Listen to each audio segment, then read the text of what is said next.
नमस्कार दोस्तों, मैं विष्णु शर्मा दीप आयुर्वेदा से।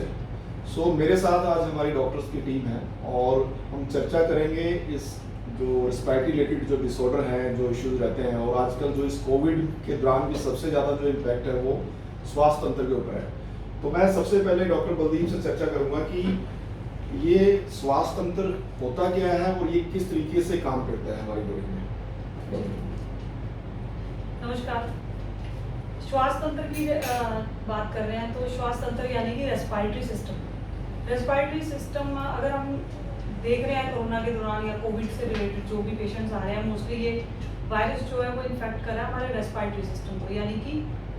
नोज से लेके आपके माउथ से लेके आपके लंग्स तक का, इसको पूरे ट्रैक को हम रेस्पिरेटरी सिस्टम कहते हैं। इसमें डिफरेंट जैसे इसमें लंग्स आते हैं, आपका ट्रैकिया है, आपका नोज का पार्ट है, माउथ का पार्ट है, इसको कम्प्लीटली रेस्पिरेटरी सिस्टम कहा जाता है। ओके, बहुत बढ़िया। तो रेस्पिरेटरी में आपने बड़े अच्छे से शॉर्ट में जानकारी दी। तो इसी कड़ी में जैसे आप सभी जानते हो कि दीप आयुर्वेदा ने एक बड़ा ही ज़बरदस्त फॉर्मुलेशन डेवलप की है। हालांकि ये फॉर्मुलेशन हमारी पिछले 5-6 साल से फॉर्मुलेशन में थी, लेकिन इसके जो भी हमारे क्लिनिकल ट्रायल्स थे वो रेगुलर बेसिस पे हम अपने एक्चुअल पेशेंट्स के ऊपर हमारे डॉक्टर्स की टीम करती आई है। तो मैं यहाँ थोड़ा सा इसके बारे में और ज़्यादा डिटेल डिस्कस करूंगा अपने डॉक्टर की टीम से, ताकि आप लोग जो भी अभी इस प्रोग्राम को देख रहे हैं तो आप लोगों को भी मालूम पड़े कि भाई ये क्यों खास है, क्यों स्वास्थ्य जो है वो आम जो बाजार में मिलने वाले कफ सिरप या बाकी ऐसे कोई लिक्विड टॉनिक के नाम पे जो बिकते हैं सॉर्बिटोल बेस्ड, उनसे कैसे बेहतर है। तो डॉक्टर बलदीप मुझे थोड़ा बताइए कि जैसे आपने जब ये फॉर्मेशन की पिछले 3-4 साल से ट्रायल आप करते हो अपने एजुकेशन पे, तो क्या ऐसी हम कह सकते हैं कि भाई ये क्यों बेहतर क्यों है। सबसे पहले मैं आपको बताना चाहूँगी कि जो स्वासिनी हमने एक सिरप बेस्ड फॉर्मुलेशन बनाई है, तो ऐसे आपको मार्केट में बहुत सारी फॉर्मुलेशंस मिल जाती हैं। स्वासिनी मीन्स हमने नाम भी इसका स्वास्थ्य तंत्र के ऊपर रेस्पिरेटरी सिस्टम के हिसाब से इसको रखा हुआ है, और इसका जो रेफरेंस हमने लिया है वो हमने अपनी क्लासिकल बुक्स से लिया हुआ है। इसमें हमने वही हर्ब्स यूज़ की हैं जो हमारे रेस्पिरेटरी सिस्टम के लिए अच्छी रहती हैं। तो सबसे पहले जिसमें हर्ब ऑफ चॉइस में हम काफ़ी हर्ब्स इसमें यूज़ किए हैं, जिसमें तुलसी है, यष्टि मधु है, भारंगी है, वासा है, कासनी है। तो सिंपल हर्ब्स के साथ साथ जैसे आप इसमें हमने यष्टि मधु भी यूज़ किया है जिसको मुलट्ठी कहते हैं या दालचीनी है, साथ साथ मेडिसिनल हर्ब्स जो आयुर्वेदा के अंदर as a medicinal herbs use होती हैं जो प्रॉपर ट्रीटमेंट के लिए यूज़ की जाती हैं, उन हर्ब्स को लेके ये फॉर्मुलेशन हमने बनाई है। ओके, बहुत बढ़िया। तो जैसे आपने अभी सुना डॉक्टर बलदीप से कि इसके अंदर जो ऐसी कुछ हर्ब्स हैं मेडिसिनल, जैसे कि डॉक्टर साहब ने बताया कि भंगी है, श्रीस है, कंठकारी है, ये ऐसी कुछ जड़ी बूटियाँ हैं। और सबसे मेन चीज़ क्या है कि इसके अंदर हमने सिर्फ जड़ी बूटियाँ नहीं, जड़ी बूटियाँ का अर्क इस्तेमाल किया है, और जिसको आप सत्व भी कहते हो देसी भाषा में। और इसके साथ साथ ही हम ये कहते हैं इसमें कोई भी केमिकल प्रिजर्वेटिव या लिक्विड, जैसे आजकल बाजार में आप देखेंगे किसी में कोई फ्लेवर डला होता है, किसी में सिंथेटिक फ्लेवरिंग एजेंट डालते हैं या इसके साथ प्रिजर्वेटिव डालते हैं। तो इस स्वास्थ्य के अंदर कोई भी ऐसा प्रिजर्वेटिव या ऐसा कोई फ्लेवरिंग एजेंट हमने इस्तेमाल नहीं किया। मैं इसके साथ ही यहाँ डॉक्टर से एक बात और पूछना चाहूँगा कि जैसे डॉक्टर साहब अभी बाजार में आप दुनिया भर के मिल जाएंगे, तो आपने इसके साथ साथ ही एक कैप्सूल भी स्वास्थ्य के नाम से है जो एक्सट्रैक्ट बेस है, वेजिटेरियन कैप्सूल है, ये हमने डेवलप किया। लेकिन इस फॉर्मुलेशन में क्या खास है और इस कोविड सिचुएशन में, इस कोविड एपिडेमिक में हम क्यों रिकमेंड कर रहे हैं पेशेंट को, या जो जिन लोगों को कोविड हो चुका है, पॉजिटिव थे, या जो जिनको पॉजिटिव नहीं था, हम रिकमेंड कर रहे हैं कि उनके लिए बहुत बेहतरीन है। ऐसा क्यों है ये जो आपने कहा कि दोनों चीज़ें लेनी चाहिए, क्यों, इसमें क्या खास पता है? जी, सबसे पहले जो फॉर्मुलेशन जो कैप्सूल फॉर्मुलेशन है, इसमें एक तो हमने एक्सट्रैक्ट्स यूज़ किए हैं, हायर एफिशिएंसी के high quality standardised extracts use किए हुए हैं। दूसरी चीज़ ये है कि जैसे डायबिटिक के हमारे पेशेंट्स होते हैं या और किसी को कुछ प्रॉब्लम्स हैं, तो वो कैप्सूल फॉर्मुलेशंस ले सकते हैं। और जैसे हमारे बच्चे हैं या बहुत बुजुर्ग हैं या जो ट्यूब से फीड लेते हैं,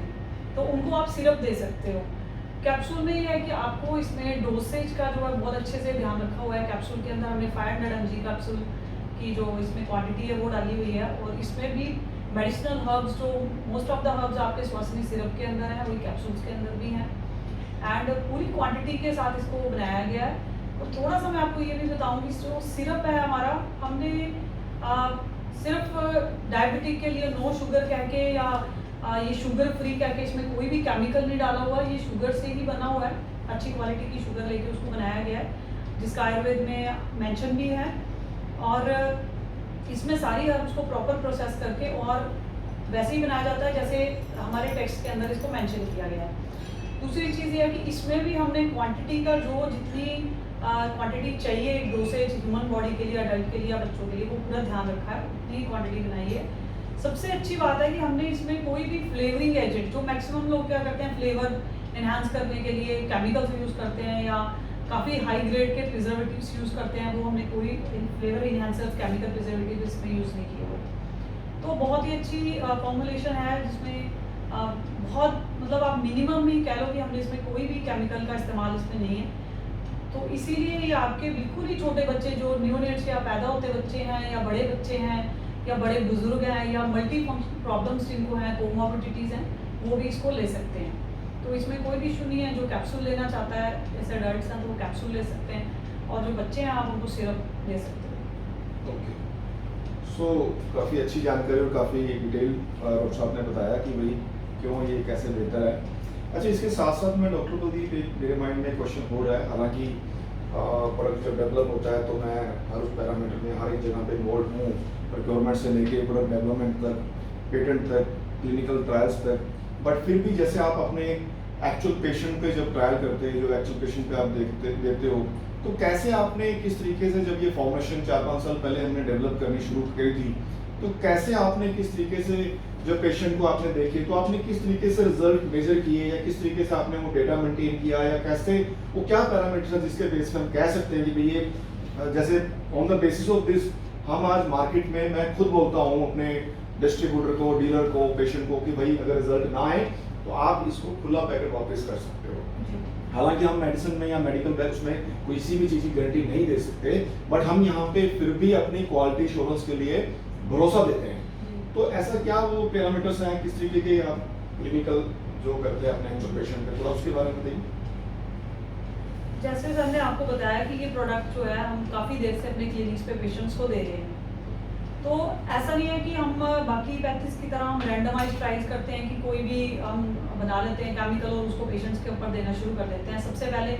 ये वाला मिथ मैं क्लियर करना चाहूँगी। इसमें जो भी हर्ब्स यूज़ की हुई हैं उसका वो हर्ब्स का रेफरेंस जो है हम अपनी किताबों से लेते हैं, आयुर्वेद की बुक से लिया जाता है, जिसमें चाहे चरक संहिता है, अष्टांग संग्रह है या हमारा द्रव्य गुण है। तो वो हर्ब्स हज़ारों साल से इन सब सारी प्रॉब्लम्स के लिए यूज़ होती आई हैं, और जो इसमें कॉम्बिनेशंस हैं वो हम वहीं से रेफरेंस लेके इसको तैयार करते हैं। तो ये तो एक इसकी क्वालिटी का इंश्योरेंस सबसे बड़ा तो यही है कि ये कोई एक नई फॉर्मुलेशन या एक नया प्रोडक्ट या नई चीज़ हम अपने पेशेंट्स को नहीं देते, कि हम कोई ट्रायल नहीं कर रहे हैं। बट हाँ, हम पेशेंट्स को दे के ये ज़रूर देखते हैं कि भाई एक कोई पेशेंट हमारे पास अस्थमा का आता है, कोई सीजनल कोल्ड का आता है, कॉफ का आता है, या कोई रेस्पिरेटरी रिलेटेड अनदर इश्यूज है, ब्रोंकाइटिस है, COPD है। तो उसमें ये देखा जाता है कि पेशेंट को और कितनी प्रॉब्लम्स है, या पेशेंट कितने एलोपैथिक ड्रग्स ले रहा है साथ में, या और क्या क्या ट्रीटमेंट्स लेता है, या पेशेंट कितना एक्टिव है, लाइफस्टाइल कैसा है। उस हिसाब से स्टडीज़ की जाती हैं कि भाई ये जो हमने फॉर्मुलेशन या जो हमने कॉम्बिनेशन हर्ब्स का बनाया है, तो ये हम पेशेंट को कितना टाइम दें, कितने टाइम में इसका कितनी प्रॉब्लम्स में क्या रिजल्ट आता है, तो उसी हिसाब से हम इसका फिर डोसेज सेट करते हैं। तो शुरू में हो सकता है हमने कुछ हर्ब्स ज़्यादा ली, कुछ कम की, तो काफ़ी देर करने के बाद फिर हमने इसको फॉर्मुलेट किया है। तो इसीलिए आज हमारी टीम है या हमारे बाकी बंदे भी, मेंबर्स भी ये बोलते हैं कि भाई ये बहुत अच्छा है, रिजल्ट ओरिएंटेड है, इसी की बेसिस पे बोला जाता है। ऐसा नहीं है कि हम गए उठे और हमने एक बुक उठाई और उसमें से 4 हर्ब्स देखी, 2 हर्ब्स इधर से उठाई और उसका कॉम्बिनेशन बनाया, मार्केट में दे दिया।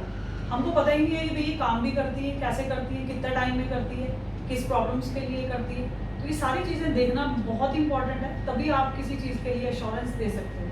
हम मेडिकल लाइन में या ट्रीटमेंट बेसिस पे बात करो तो हम एश्योर नहीं कर सकते कि हाँ जी हम आपकी ये प्रॉब्लम ठीक कर देंगे, क्योंकि उसके लिए काफ़ी चीज़ें मैटर करती हैं। जैसे कि आप लोगों को भी पता है कि प्रॉब्लम्स कितनी हैं, कब से हैं, डाइट, लाइफस्टाइल, स्ट्रेस, बहुत चीज़ें हैं। लेकिन फिर भी हम ये कहते हैं कि हमारी मेडिसिन इन सब प्रॉब्लम्स के बावजूद भी आपको श्योरली रिजल्ट मिलेगा। ये हमारा प्रॉमिस कह लो, या हमने जितनी भी मेहनत की है उसकी ये एश्योरेंस है। ग्रेट। तो दोस्तों, जैसे अभी डॉक्टर साहब ने भी बताया, तो हम लोग तो वैसे ही पहले से ही इसी बात अपने फोकस करते हैं अपने डीलर डिस्ट्रीब्यूटर को, अपने मार्केटिंग टीम को, कि भाई क्वालिटी ही हमारा मूल मंत्र है। हमारी जो यूएसपी है हमारे दीप आयुर्वेदा प्रोडक्ट्स की, वो क्वालिटी है। तो डॉक्टर साहब, यहाँ पे जैसे मैं या हमारी जितने भी डीलर डिस्ट्रीब्यूटर की टीम, मार्केटिंग टीम आज डीलर दुकानदारों पे जाते हैं, तो ये वीडियो मैं समझता हूँ कि बड़ा हेल्पफुल रहेगा सभी उन अपने हमारी मैन पावर के लिए, टीम के लिए, डिस्ट्रीब्यूटर्स के लिए, ताकि वो दिखा पाएँ अपने मार्केट में कि भाई किस तरीके से स्वास्थ्य डेवलप की और किस तरीके से इसके क्या क्या बेनिफिट्स हैं। तो यहाँ पे मेरा एक क्वेश्चन मेरे दूसरे डॉक्टर से भी है। जैसे कि आप सभी जानते हो कि दीप आयुर्वेदा ने पिछले महीने 24/7 एक डॉक्टर्स की हेल्पलाइन हम लोगों ने जारी की थी, और पूरे भारतवर्ष से मेरे ख्याल से पिछले 20-25 दिन में हमें मोर देन 50,000 से ज़्यादा कॉल आई, और हमारी डॉक्टर की टीम ने दिन रात एक करके उन लोगों को हेल्प की, उनके सवालों पे जो भी वो जानकारी चाहते थे वो दी। तो मैं यहाँ डॉक्टर शिवानी से पूछना चाहूँगा। डॉक्टर शिवानी, जैसे डॉक्टर शिवानी इस जो 24/7 हमारी जो हेल्पलाइन है उसको ये लीड कर रहे थे, तो डॉक्टर शिवानी, थोड़ा सा मुझे बताइए कि आपके पास ये पिछले एक महीने में कितने ऐसे किस टाइप के कोविड के दौरान पेशेंट आए, कोविड वाले आए या कोविड जिनको हो चुका है, थोड़ा सा बताइए इसके बारे में। अभी से जैसे पूरे दिन में अगर हम नोटिस करें तो हमारे पास मोर देन 500 to 600 के बीच में कॉल्स आती हैं। Okay. और बेसिकली यही पूछते हैं कि जिनको कोविड हो चुका है उनको वो कैसे अपने सिम्टम्स को या कैसे रिकवर कर सकते हैं। Okay. प्लस जो भी बच्चे हैं या अडल्ट हैं तो वो ये पूछते हैं कि हम क्या ऐसे प्रिवेंटिव मेजर्स कर सकते हैं जिनके साथ हमें कोविड ना हो। और ऐसे ओल्ड एज में लाइक हर जनरेशन के हमारे पास कॉल्स आती है, तो हमारी डॉक्टर टीम उनका यही मोटिव है कि जो भी उनकी क्वेरी है उनको हम प्रॉपर गाइड कर सकें और उनके जो भी क्वेश्चन है उनको हम फुलफिल कर सकें। ग्रेट, तो बहुत बढ़िया। ये भी हमारा एक दीप आयुर्वेदा का एक प्रयास है कि भाई किस तरीके से आज लोगों जो घर बैठे हुए हैं इस लॉकडाउन में, किस तरीके से उन लोगों को हम जेन्युइन आयुर्वेद की जानकारी दे पाएँ, किस तरीके से घर पे बैठे हुए लोगों की मदद कर पाएँ। क्योंकि देखिए, बिजनेस तो पूरी ज़िंदगी चलेगा, बाहर पूरी ज़िंदगी रहेगा, लेकिन ये वक्त ऐसा है जहाँ मानवता के लिए हमें सबको मिलकर कुछ ना कुछ करना चाहिए। और खासकर मैं डॉक्टर्स को, क्योंकि जो एक तरीके से भगवान का रूप है, उनका बड़ा हम शुक्रगुजार हैं कि उन लोगों ने अपनी तरफ से पूरी कोशिश में लगे हुए हैं कि वो लोगों को जानकारी देते रहे आयुर्वेद की। तो यहाँ मेरे साथ डॉक्टर गुरबीर सैनी भी हैं जो दीप आयुर्वेदा की टीम से ही हैं। तो मैं इनसे जानना चाहूँगा कि डॉक्टर गुरबीर, क्या आपने अभी तक पिछले जब से भी हमने हेल्पलाइन जारी की, आपके पास कोई पेशेंट कोविड पॉजिटिव जो ऐसे आए उनको क्या रिकमेंड किया है, किस तरीके से उन लोगों को आपने गाइड किया? अभी जो हमने हेल्पलाइन शुरू करी है जिसमें हमने जो देखा है कि जितने भी तरह के पेशेंट्स आ रहे हैं, तो हमने ये नोटिस किया था कि जो कोविड के रिगार्डिंग में कई बार ऐसे भी कॉल्स आते हैं जो बेसिक गाइडलाइंस सबसे पूछते हैं कि क्या चीज़ों से हम घर में अपने आप को सेफ रख सकते हैं। गवर्नमेंट कैसे प्रोटोकॉल जो आयुष ने भी निकाल के अपनी वेबसाइट्स में डाले हैं, तो हमने उसका पूरा पैरामीटर का ध्यान रखते हुए हमने सब पेशेंट्स को समझाया है। और अगर कोविड के कोई पॉजिटिव पेशेंट आते हैं तो हम उनको ये रिकमेंड करते हैं कि जो बेसिक जो गवर्नमेंट ने ट्रीटमेंट इसकी बताई है आप उसको फॉलो करें। साथ में अगर आपको थोड़ा बहुत सपोर्टिव और कुछ चीज़ें देखनी तो उसके लिए फिर आगे हम गाइड करते हैं उसके लिए। Very good. सो आपने देखा कि जिस तरीके से भी आयुष मंत्रालय ने या बाकी जो हमारी प्रोटोकॉल है इस कोविड के लिए, हमारी पूरी टीम उस प्रोटोकॉल को ध्यान में रखते हुए ही लोगों को गाइड कर रही है कि ताकि आप एक जेन्युइन ऑथेंटिक जानकारी आपको मिल पाए। तो यहाँ में मेरे माइंड में एक क्वेश्चन हो रहा है डॉक्टर बलदीप, क्योंकि अब जैसे हम लोग तो रेगुलर मार्केट में रहते हैं और रेगुलर बेसिस पे हमारे डीलर, डिस्ट्रीब्यूटर, मैन पावर, उन सबके माइंड में रहता है कि सर ये जैसे आपने स्वास्थ्य भी लॉन्च की ओपन सभी, क्योंकि वैसे तो ये 4-5 साल से है लेकिन अब ये ओपन मार्केट में जाने वाली है। और आप पिछले कुछ दिनों से हमने प्रेस कॉन्फ्रेंस और पूरे मीडिया में भी इसका डिटेल इन्फॉर्मेशन दिया कि ये जो स्वास्थ्य है ये बड़ा मील का पत्थर साबित होने वाली है इस कोविड एपिडेमिक में। और कोविड के दौरान जो ये सबसे ज़्यादा इम्पैक्ट हमारे लंग्स पे है जैसा देखने में आया, तो उसके लिए बड़ा ही एक वरदान साबित हो सकती है स्वास्थ्य। तो आप थोड़ा सा मुझे एक चीज़ बताइए कि जैसे क्या ये हमें सिर्फ कोविड पॉजिटिव होने के बाद लंग्स में इफेक्ट आता है तभी लेना चाहिए, या हम इसको रेगुलर बेसिस पे ले सकते हैं? या हमारे जो, क्योंकि मेरे काफ़ी मित्र जो हमारे डिस्ट्रीब्यूटर्स हैं, डीलर हैं, मैन पावर है, उनके माइंड में कहीं ना कहीं ये बात रहती है कि जब हम दुकान पे जाएं, लोगों को बताएं तो उस तरीके से गाइड कर पाएंगे। देखिए, जो स्वासनी के अंदर हर्ब्स हैं लाइक इसमें तुलसी है या अदर हर्ब्स हैं, तो अगर हम बात करते हैं कि प्रिवेंटिव में या फिर अगर जो लोग डेली मार्केट में रहते हैं या एक्सपोजर में रहते हैं, तो सबसे बड़ी बात है आजकल देखो पोल्यूशन लेवल तो बहुत ज़्यादा है। हम पैसिव स्मोकर्स तो हम सारे ही हैं, तो हम कितना पोल्यूटेड एयर भी इनहेल कर रहे हैं, जी टॉक्सिन्स इनहेल कर रहे हैं, कुछ इसमें से हमारे कुछ लोग स्मोकर्स भी हैं। तीसरी चीज़ आ जाती है कि आजकल जैसे टॉक्सिन्स एयर में बहुत ज़्यादा है, तो कहीं ना कहीं हमारे को एक्सपोजर जो है या इरिटेंट्स जो हैं वो हमारी बॉडी में रेस्पिरेटरी सिस्टम में डेली एंटर करते ही हैं। आप अगर ओपन व्हीकल में ट्रैवल करते हो तो आपको डस्ट एलर्जेंस वगैरह भी आपके बॉडी में जा रहे हैं, तो इन दैट केस, या फिर आप अगर बाहर ओपन में ज़्यादा रहते हैं या फिर आप एक्सपोजर में ज़्यादा रह रहे हैं, तो आप इसको रेगुलरली भी ले सकते हैं, प्रिवेंशन एज ए प्रिवेंशन भी ले सकते हैं, ताकि जो इरिटेंट या जो म्यूकस या आपके लंग्स में जो एलर्जी क्रिएट हुई है तो आप उसको कंट्रोल कर लें इनिशियली। तो एक तरह से जो चीज़ें आप इनिशियल कंट्रोल अगर उसको रखते हैं या डेली आपके लंग्स क्लीन हो जाते हैं या रिकवर हो जाते हैं या रीजनरेट हो जाते हैं, तो वो बेटर है कि वो चीज़ों को हम करते जाएं और उसके बाद वो एक बड़ी बीमारी या फिर आप किसी कोई इन्फेक्शन आपको आ जाए या वायरल है, बैक्टीरियल है, व्हाटएवर, तो उससे बेटर है कि इसको पहले ही ले लो। तो ये जस्ट एक ऐसा नहीं होता कि मतलब एक आप इसको एक नॉर्मल मेडिसिन या एलोपैथी की कह लो उसके साथ आप कंपेयर करके आयुर्वेद को नहीं ले सकते कि भाई आयुर्वेद में जो कफ सिरप है या एक जनरल मेडिसिन है तो वो सिम्टोमेटिक बेसिस पे कभी भी काम नहीं करती है। सिम्टम बेसिस पे वो काम करती है, जैसे आपको सिम्टम्स रिलीफ, लेकिन उसका बेसिकली काम जो है वो रूट कॉज पे करती है। तो उसका जो बेसिक रीजन होता है, जैसे बुखार है तो क्यों है, या सिर दर्द है, या आपको खांसी हो रही है, जैसे खांसी हो रही है तो बॉडी में एलर्जन एंटर किया है तो बॉडी उसको बाहर निकालने की कोशिश करती है, या इन्फ्लेमेशन हो गया आपके लंग्स के अंदर, म्यूकस इकट्ठा हो रहा है तो बॉडी उसको निकालने के लिए काफी स्नीजिंग होती है। तो अगर आप ये ले लेते हैं तो वो सारी प्रॉब्लम्स आपकी सॉल्व हो जाती है। तो प्रिवेंटिव भी ले सकते हैं, और अगर ड्यूरिंग आप एलोपैथिक ट्रीटमेंट या फिर कोई भी जो गवर्नमेंट सजेस्टेड प्रोटोकॉल है वो आप ले रहे हो, और उसके साथ साथ आप ये भी ले सकते हो ताकि आपको हेल्पफुल रहे उस चीज़ को जल्दी रिकवर करने के लिए। एंड पोस्ट ऑफ जैसे आप कोविड आपको हो गया एंड ठीक हो गया, आप रिकवर कर लिए, तो आपको जैसे गवर्नमेंट गाइडलाइंस भी हैं कि एकदम से तो आपका 10 दिन में, 15 दिन में, 1 महीने में लंग्स नए तो होने से डैमेज तो हो गया, तो उस डैमेज को रिकवर करना भी बड़ा ज़रूरी है। तो इससे better option I don't think कि मार्केट में या इस सृष्टि ने कोई अवेलेबल कराया है कि आयुर्वेदिक जड़ी बूटियों से बेटर एक नेचुरल वे है आपकी बॉडी को रिकवर करने का, तो आपको ये ज़रूर लेना चाहिए। ओके, तो जैसे आपने देखिए कितना अच्छा डिटेल में डॉक्टर कुलदीप ने बताया कि भाई स्वासनी जो ये प्रोडक्ट है ये कोई सिम्टोमेटिक बेस नहीं है, मतलब ये जितने भी आयुर्वेदिक की जेन्युइन ऑथेंटिक फॉर्मुलेशंस होती हैं वो रूट कोज पे काम करती हैं, ना कि सिम्टम्स पे, जैसे कि बाकी पैथी या जो भी केमिकल बेस्ड मेडिसिन रहती हैं वो सिम्टम्स पे काम करती हैं। सो मेरे ख्याल से क्योंकि आने वाला जैसे अभी सेकंड वेव कोविड की ख़त्म होने को है, उम्मीद करते हैं कि अगले कुछ दिनों में या कुछ टाइम में ख़त्म हो जाए, लेकिन डॉक्टर कुलदीप अभी ये भी सुनने में मिल रहा है साथ साथ कि भाई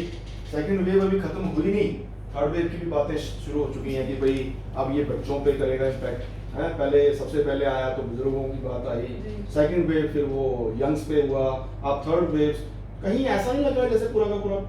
एक प्रॉपर प्लान करके होता है। तो जहां हम बच्चों की बात करें तो बच्चों को लेके हर कोई फैमिली सभी लोग बड़े सेंसिटिव होते हैं, बड़ा चिंता वाली बात है ये। तो मेरी समझ में आपको लगता है कि ये प्रोडक्ट, क्योंकि बच्चों, आपने जैसे कहा कि बच्चे चाहे वो 5 साल के हों चाहे वो 100 साल का व्यक्ति बुजुर्ग हो, सब ले सकते हैं, तो ये जो मेडिसिन है वो बच्चों के लिए भी बड़ी अच्छी साबित होने वाली है। तो इसमें कुछ बच्चों के लिए कुछ स्पेसिफिक आप इसमें कोई देना चाहेंगे चेतावनी या किस तरीके से लेना चाहें?